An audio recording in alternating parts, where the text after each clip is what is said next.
Hello students, मैं जयप्रकाश पटेल, सहायक प्राध्यापक, computer science department, Pentium point technical college. जैसा कि कल की क्लास में हमने डिस्कस किया था कि कंप्यूटर नेटवर्क क्या है, वहां पर हमारा डेटा किस तरह से ट्रांसमिट होता है।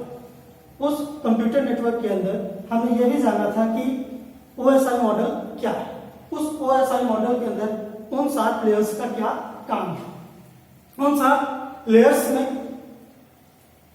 एक महत्वपूर्ण लेयर थी जिसे हमने कहा था नेटवर्क लेयर। इस नेटवर्क लेयर की मदद से ही हम डेटा को एक जगह से दूसरी जगह पैकेट्स के फॉर्म में सेंड या रिसीव कर लेते हैं। एक नोड से मल्टीपल नोड्स तक, मल्टीपल नोड से किसी एक सिंगल नोड पर।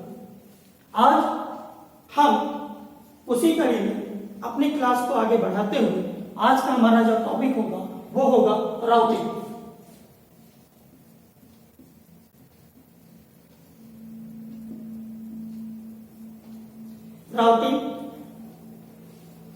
राउटिंग एक हार्डवेयर नेटवर्किंग डिवाइस है। इसका इस्तेमाल नेटवर्क में किया जाता है। जब भी हम कोई भी डेटा को एक पैकेट के रूप में एक नेटवर्क से दूसरे नेटवर्क पे ट्रेवल कराते हैं तो इस राउटर में पैकेट के फॉर्म में डेटा को रिसीव किया जाता है। उसको एनालाइज करने के बाद इस डिवाइस की मदद से एक स्थान से दूसरी जगह पर सेंड कर दिया जाता है।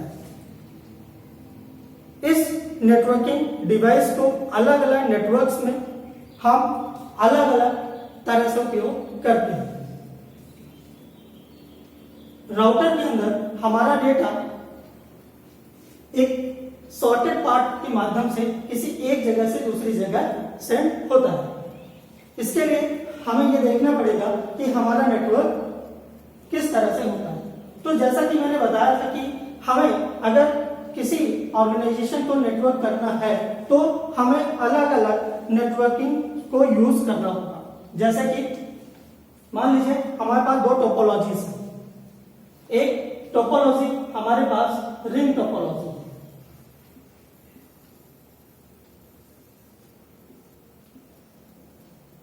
में 4 नोड्स दिए गए। यहां पर डिफरेंट राउटर्स को यूज किया गया है। R1, R2 और एक नेटवर्क के अंदर हमारे पास बस टोपोलॉजी के माध्यम से हमारे नोड्स इंटरकनेक्टेड हैं।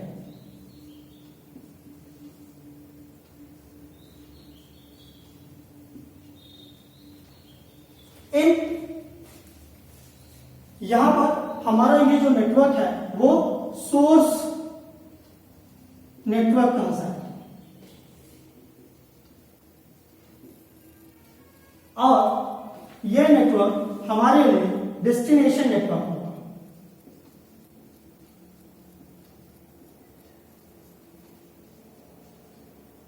यहां पर R1 एक राउटर है और यहां पर R2 एक राउटर है। अब इस नेटवर्क के अंदर कुछ हमारे पास डेटा है जिसे प्रोसेस किया जाए। यह डेटा कुछ पैकेट्स के फॉर्म में प्रोसेस होंगे। इन्हें जैसे ही हमारा सोर्स नेटवर्क से डेटा को प्रोसेस किया जाएगा तो ये पैकेट के फॉर्म में इन राउटर्स के माध्यम से दूसरे नेटवर्क पे प्रोसेस होने लगता है और जैसे जैसे हमारा डेटा ये ट्रेवल करेगा और वो डेस्टिनेशन नेटवर्क तक पहुंच जाएगा। अब हमारा डेटा जो भी ट्रेवल कर रहा है वो इन राउटर में से गुजर करके ही निकले। अब हमारा राउटर यह डिसाइड करता है कि हमारा जो पैकेट के फॉर्म में डेटा सेंड हो रहा है या ट्रेवल हो रहा है वो किस पाथ से जाएगा। तो उस पाथ को डिसाइड करने के लिए जो सबसे शॉर्टेड पाथ होगा वो राउटर डिसाइड करता है और उस शॉर्टेड पाथ के माध्यम से ही हमारा डेटा ट्रेवल हो जाता है। अब जैसा कि हम जानते हैं कि राउटर्स एक हार्डवेयर डिवाइस, इस हार्डवेयर डिवाइस के साथ इस हार्डवेयर डिवाइस के लिए एक सॉफ्टवेयर एप्लीकेशन भी होता है जिसे हम इंस्टॉल करके रखते हैं। अब यह डिवाइस इनपुट किए गए इंफॉर्मेशंस को पैकेट्स के फॉर्म में रिसीव कर लेता है। राउटर्स यहां पर तीन प्रकार के होते हैं। पहला राउटर है जिसे हम स्टैटिक राउटर कहते हैं।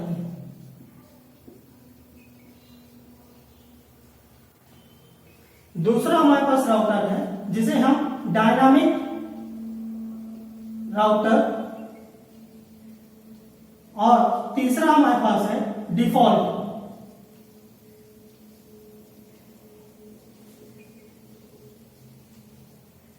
इन तीनों राउटर्स के माध्यम से डेटा सोर्स नेटवर्क से डेस्टिनेशन नेटवर्क तक सेंड या रिसीव किया जाता है।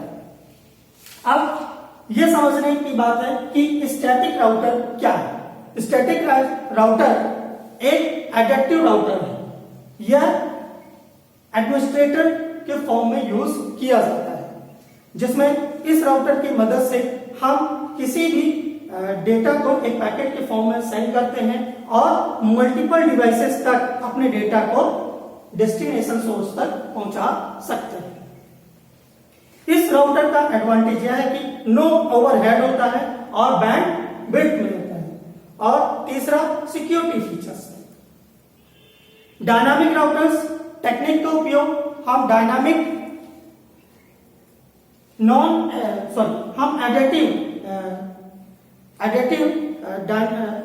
टेक्निक के रूप में करते हैं। यह राउटर न्यू रूट्स को डेवलप करता है। यह बड़े नेटवर्क्स में इस तरह के राउटर्स का यूज किया जाता है। तो मैं यही आशा करता हूं कि आज का टॉपिक आप लोगों को समझ में आएगा, और जो भी चीजें आप लोगों को न समझ में आई होंगी तो आप अपने ग्रुप मैसेज के माध्यम से आप इस टॉपिक को डिस्कस कर सकते हैं। Thank you.